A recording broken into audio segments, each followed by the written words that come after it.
Okay, let's try the second part to this question. It involves looking at an inverse function here. And anyways, it says use the graph that they gave you to determine the values of g of x for which x is less than 9/4. Well, I put this thing into GeoGebra, but here's your graph of g right here.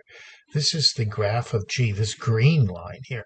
And that point there is that point which they gave us, which was 9/4 and -2. That point, that's a very important point because they want the values. See, that's an x value of 9/4.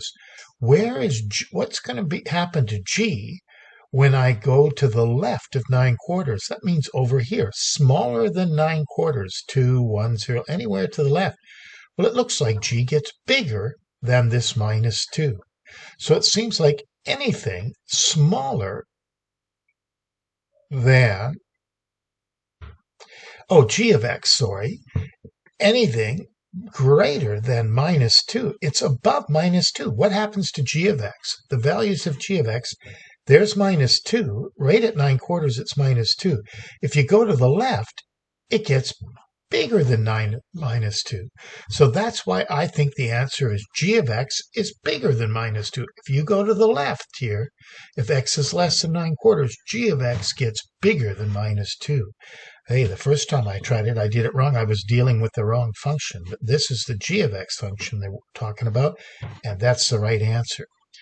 Now they say, what's the domain of the inverse?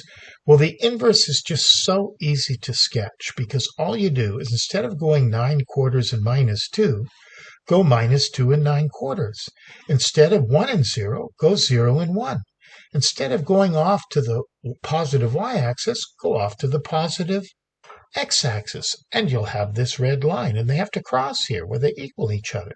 That's what g of -1 is. Now the question is, what's the domain? What are all the things x can be? Well, it doesn't look like there's any. It looks like x can be as big as you want or as small as you want.